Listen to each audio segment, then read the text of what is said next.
Hello and welcome to another video. In this video, I want to talk about the financial gains and approach that United have been making under the new leadership of Ineos, Omar Barada, Dan Ashworth, Jason Wilcox, and everybody that's appointed to take over. I think big credit certainly goes to Ineos on this in their understanding of business and the financials that go into running a business properly and having it result in overall success. The problem that United have had for a long time is they've spent a lot under the Glazers when they could. Following COVID, the restrictions and financial problems got so tight, they spent huge money in Erik ten Hag's first two windows very unsuccessfully, and it actually put United in quite a huge situation. This summer could have been very quiet if United had not been excellent in their approach to departures of players.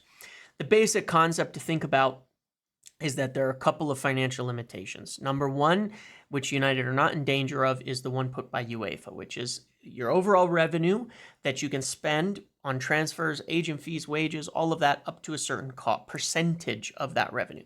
United are not close to that cap. They don't have a problem there. The problem that they have had is under what would fall in profit and sustainability rules. And what this is it's you're only allowed to lose a certain amount of money over a 3-year period. This has been enforced rather heavily in recent years, with Everton taking a points deduction, among others. And United were, through COVID, lost enormous amounts of money, as well as at the end with like the Casemiro summer, the Anthony Casemiro summer, that one, they lost a lot of money in those years. And essentially, in order to be in compliance as of the end of 23-24, which ended on June 30th this summer, United couldn't spend anything. So we saw them not do any kind of business, and they had just a little bit of money, which actually affected their approach to the manager situation. And in the end, they spent what they had to get Dan Ashworth in the door, basically on the eve of the ending of the financial year. Now, one of the reasons they were able to do this is because Newcastle were under fairly significant financial pressure. We saw clubs like Newcastle, clubs like Chelsea, and others doing a lot of this trading at the end of the market to try to get in compliance. The limit is something like 110 million. United were basically at that cap, and they could spend very, very little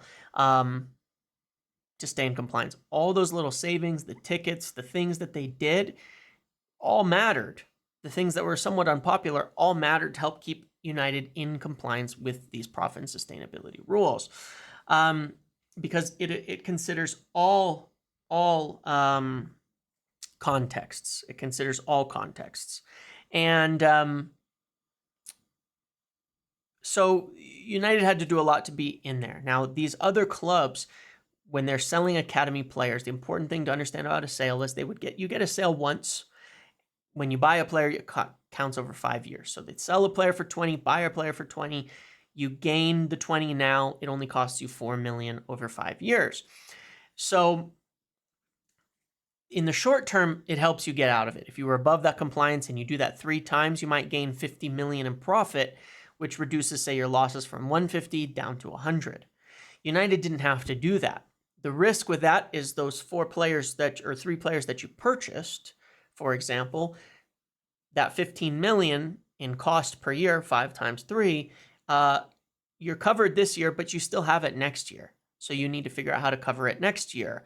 And then it can keep piling up as you're chasing the game. So United are not behind, but that's also why they didn't spend early. They didn't go crazy, and why they really wanted to be smart in how they dealt with things in the market. Now, the surprise is how well that they've done. With the departures of Martial and Varane, that freed up quite a bit of money, 25 million or so per year. And that allows for transfers when you think about the fees and you think about the costs. But overall, what United have done here, and I wanted to total this, is they've sold about 85 million this year since July 1. Although I guess Fernandes was a little bit last year, it doesn't particularly matter. But they've sold about 85 million. Now, the other thing that's in these deals, which is quite brilliant, is sell-ons and add-ons as well. So this number could rise in the future, but it would count when those things are triggered and when those things happen. So United could have in the future $5 million here from a Hannibal add-on, 10 million from a sell-on for Palistri because it gets sold someday, 10 million for Kambwala, all sorts of little things. And those would all be straight profit in the future, which would have a huge impact on the finances because there's no cost associated with them and you don't have to replace them. But United cleared off huge wages between Greenwood, Wan-Bissaka, Van de Beek, Martial, Varane, Scott, Hannibal, all of those things. Now, there was probably some payoffs and things like that in there, so there's a bit of maybe some washes, but there's probably some other savings too. So these are all just estimates, and my point is doing it in kind of layman's terms so that you can get it. They sold 85 million. They saved 70 million in wages. That's like 155 million. They still owed about 14 million in fees, which you have to consider. So overall, they saved about 141 million this year. For this year, they've lowered their costs 141 million. So if we were going to lose 140 million, we'd have lost nothing. What we spent was on fees and wages, about 44 million added in wages and 37 million a year in expenses, in amortized fees to get all these players in. I'm doing this all in pounds. So basically, we saved 141 and we spent 81. Okay. Next year, though, we will still have that 81, but we'll only have 71 million less. So essentially, when you look at it, for this year, 24 to 25, we've gained 60 million, okay, based on our prior expenses between overall amortization costs, sales, wage costs compared to prior years. We've gained 60 million. But once it rolls over into the next year, we're starting with a loss of 10, where we've actually spending 10 more than we were before in terms of our compared to prior years' expenses. We're spending 10 more. So this has allowed us to do a lot this year, right? Because we have this huge boost. But how is it going to affect future years? Well, they've done really well to set things up. This is why we could do this. It would be hard to add more transfers to this because you start to affect future years and the ability to spend in future years. They could spend more this year. We could spend a lot more this year, quite frankly. Okay, we could spend probably another 50, 75 million if we wanted, and we'd still be in compliance for this year, but we don't want to because that would cause us problems for next year. We start next year. I say after July 1 next year, but consider it to be next summer because most of the deals actually will occur after July 1 anyway.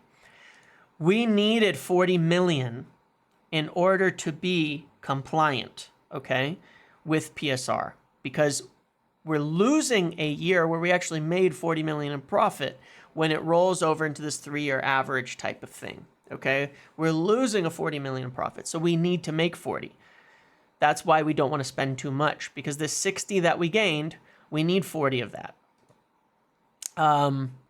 So that gives us 20 left over minus the 10 that we've lost, that we'll start the loss with. We'll have further departures of Eriksen, Lindelof, Maguire, potentially some little other ones. In the end, we'll start next year with a PSR cushion of about 50 million. Okay?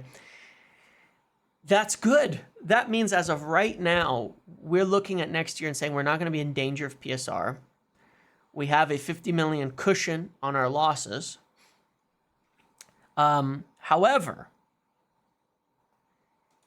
some of that is one-time profit. I know this is a little bit confusing.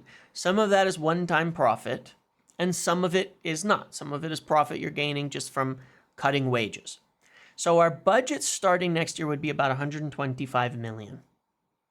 But if we spend over 70, then in future years, we're going to be sell to buy, and we won't actually be able to buy anyone unless we have significant departures, and we don't really have any big free agents lined up after that because the young players have all come in. They're more recent signings. Casemiro would come off, so we'd be able to spend with him.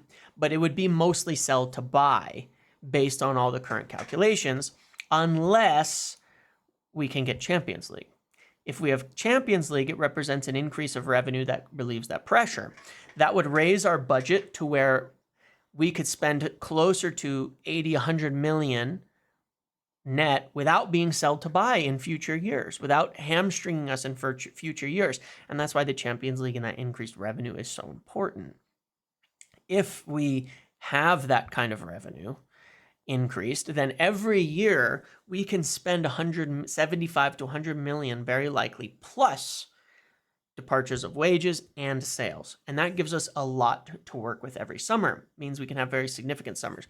Without it, they're going to be a little bit wary because they're going to have to say, look, we're going to need a lot of sales. We can maybe get 1 or 2 players in. That's why Champions League will be so important in the future. That's also why they look to increase revenue. If you can get the stadium, if you can do these other things and you can keep increasing revenue, this is just going to relieve all of this pressure. So Ineos have done an amazing job this summer because when you look at this, because we need this cushion, this wouldn't be possible. These purchases would not be possible without almost all of this happening. We could have got this all done with maybe 1 or 2 less little sales, like a few things, but we needed it. The McTominay thing is allowing us to do it this year instead of next year in terms of how we structure the Ugarte deal, because it's about a 40 million savings. Well, we needed that. So they've done an amazing job because they've really put this all together, to allow, they've done an amazing job putting this all together to allow us to have a huge summer while spending and without hamstringing next year. And that's one of the important things that they want to do, because we're going to need more business next year. We need to see how it goes. We need to see how it plays out and what our needs are. But we already know we're going to probably need another left back, probably another center back, and probably another midfielder at the minimum with the departures that are expected to occur. If more departures happen, it gives us more space, but they want to fill that with good players that solve long-term problems, because again, no matter how you cut it, United will need to be cognizant of this PSR thing for the long term, especially when you consider we have to spend on a stadium and we have to do all sorts of things like that. Now, a lot of certain academy signings don't necessarily count against your PSR. I've included some expenses in here to account for miscellaneous, but that's why it's also good to get some of those young players in. So with what United have done, yes, they could do more business this year, but they don't have to. And it might be better to save it for next summer in order to be able to then spend a bit bigger, and also to confirm you can get Champions League so you can spend even more significantly without pressure in future years. There's one more factor, and that's Sterling and Sancho. I understand why people would have concerns with this. I do too. I'm not even saying I'm for it, but I like to look at and analyze the possibilities and the reasons why one might consider this. When we look at Sterling, if he were to come in on a 15 million fee and 150K a week or something like that, in general, he would cost us about 10 million a year. If Sancho were sold for basically his remaining amortized costs of 30 million or so, and we got his wages off, then it's a savings. It doesn't exactly work this way, but just for the ease of talking, it does. 27 million a year, and Sterling adds 10. That's a 16 million a year savings, and you have Raheem Sterling as an option, who may be a better option than Jadon Sancho, probably is, as things are. So, it's been a tricky situation. It's been a tricky situation for sure. And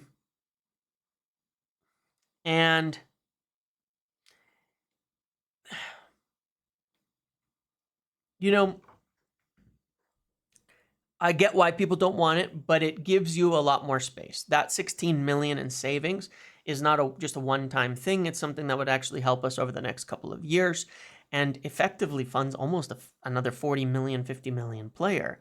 If Sterling is on a short-term contract, then it even falls away after that, and you gain 10 million after that.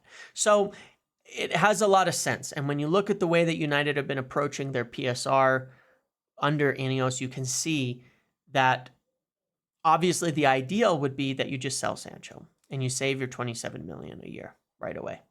Huge gain added to all of this, right? That gives you significant gain because 13 million of that would be something you'd get every single year. Again, it adds you 40, 50 million player, over the next 2 years that you can get each summer by letting go of Jadon Sancho. But if that's not possible, this is potentially a much, much better deal financially for United. Because if you were to look at swapping Sterling and Sancho, you might think, I don't really like that. But what if swapping Sterling and Sancho meant you can buy another center back next year, or you can buy Ait Nuri, next summer versus not? Do you see the difference? So would you swap Sancho for Sterling and Ait Nuri, or Sterling and Kirkes, or something like that as my example? That's just the point that I want to look at. So in summary, under Ineos and the new management and Omar Barada, this focus on selling players, getting them out, all those little ones added up, the 20, 30 million we made in these little academy sales make a huge, huge difference. These young player sales where we're making profit essentially are the whole reason we can spend like this. And we may be able to do that in the future. As these players get older, Toby Collier, if he plays this year, then what? He might have some value. If he's not good enough, we sell him. 10 million add-on, sell him, buyback, funds transfers, and that can add to all of this. But even without that, they've positioned us really well where with Champions League, United should be in good position to buy for the future. And that might be very important. Obviously, with stadium things, there's unknown costs, unknown factors that go into the things that United need to do in the future. But the result of those will be increased revenue and ability to spend. So in summary, I think that United with a big summer are actually even better positioned than before due to all these sales and departures and wages cut.